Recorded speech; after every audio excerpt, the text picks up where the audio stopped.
Oh, hi, Hickok 45 here. The question I get really frequently is, how many loads do I get out of a piece of brass when I hand load my ammunition?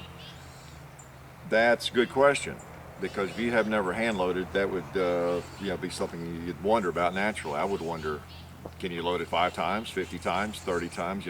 How many reloads can you get out of that piece of brass? Well, the answer is I'm not sure. I don't count them. I don't track my brass. I just take really good care of it, and I do weigh it and I measure it, and that way I know it's fine. And then if it still won't work, I throw it away. But generally, it will work once I go through the process I go through. So let me just show you what I do and what you really need to do, because it's pretty important. If the brass is expanded too much, if it's contracted too much, if it's dirty inside, if there's some issue you can't even see, it'll hold a different amount of powder. The pressure curve is different.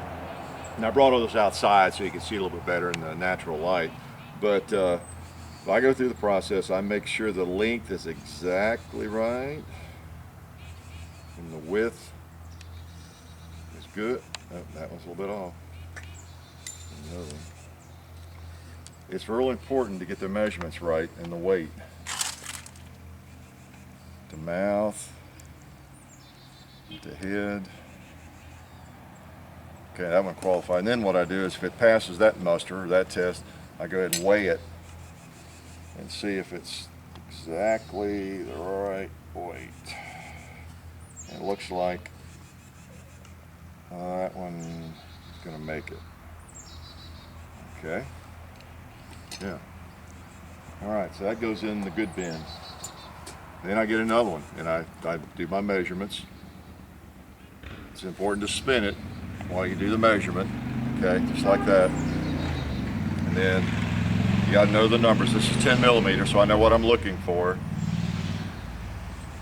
That one's only been fired a couple of times, but it's not quite up to par there. That one either.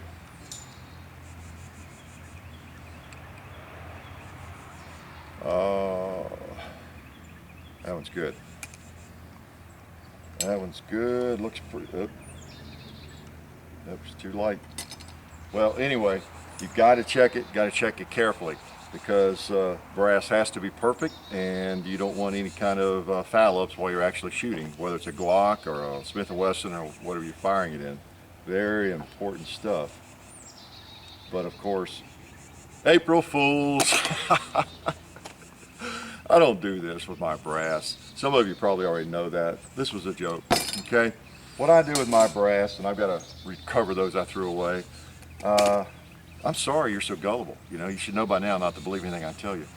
What I do with my brass, and I could have done this video in about 30 seconds, but I figured it was worth an April Fool's joke. What I do is I throw it away if it won't fit in the shell plate. And this is the 10 millimeter shell plate.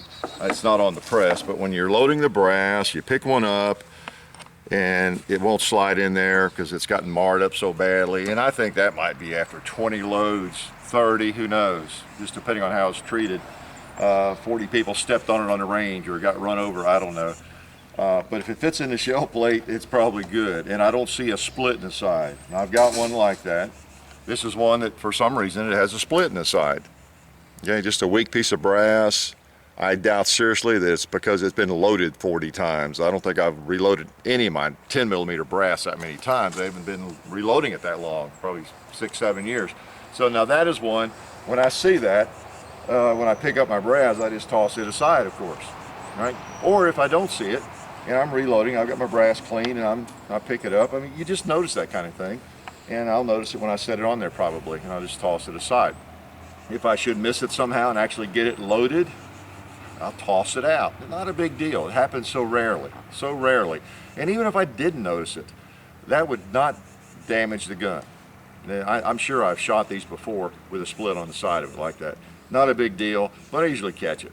You're going to see that. All right. So if the brass is split, toss it out, chunk it out. If it won't fit in the shell plate, chunk it out. If the bullet doesn't seem to seat properly, brass over time will stretch a little bit, particularly rifle brass or really high pressure brass. But I generally don't encounter that with my pistol brass. 10 millimeter is pretty high pressure, but I haven't loaded enough of this that any of it's actually stretched and increased in length, It could happen. Again, I don't measure it.